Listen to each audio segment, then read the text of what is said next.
اس کے ملک میں، اس کے دور حکومت میں کبھی بھی کوئی ایسا کام نہ ہو جو خلاف شریعت ہے۔ اس طرح کے تمام کاموں پر اسے پابندی عائد کرنی چاہیے، اور اگر وہ اس پروردگار کی رضا کے مطابق ہیں تو اس پر عمل کرتے ہوئے نہ کبھی ہچکچائے اور نہ کبھی ڈرے۔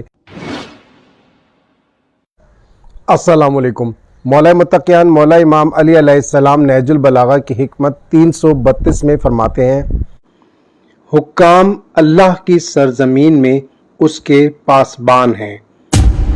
حکمران ہو، بادشاہ ہو، کہیں کا سلطان ہو، اس پر لازم ہے کہ وہ جہاں حکومت کرتا ہے اپنے وطن میں پروردگار عالم کی جو شریعت ہے اس کو نافذ کرے، اس کے جو قوانین ہیں ان کو نافذ کرے۔ اس کے ملک میں عدل اور انصاف ہونا چاہیے، وہاں مذہبی آزادی حاصل ہونی چاہیے۔ تمام معاملات کو جب بھی وہ کہیں ترتیب دینے لگے تو مذہبی جو معاملات ہیں جیسے نماز، روزہ، حج، زکوٰۃ، خمس، جہاد، اسی طرح سے امر بالمعروف و نہی عن المنکر، ان کی پوری اس کو چاہیے کہ آزادی دے، اس کو کوئی بھی قوانین بناتے ہوئے ان کو ضرور مد نظر رکھے۔ ان کے ساتھ ساتھ اس کو چاہیے کہ امر بالمعروف خود بھی کرے اور نہی عن المنکر بھی پابندی سے کرتا رہے، یعنی اس کے ملک میں، اس کے دور حکومت میں کبھی بھی کوئی ایسا کام نہ ہو جو خلاف شریعت ہے۔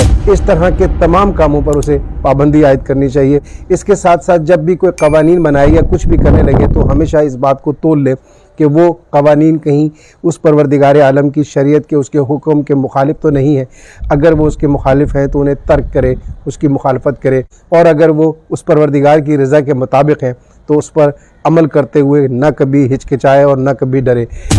چاہے اندرونی معاملات ہوں یا بین الاقوامی معاملات ہوں، ہر معاملے میں اسے جب بھی کوئی فیصلہ کرنا ہے تو اس کے فیصلے کو ہمیشہ اسے سر بلند رکھنا ہے، اسے ترجیح دینی ہے، اور فیصلہ کرتے ہوئے اس کے کہنے کے مطابق فیصلہ کرنا ہے۔ یہ اس کی ذمہ داری ہے اور یہ ذمہ داری اسے پوری کرنی ہے۔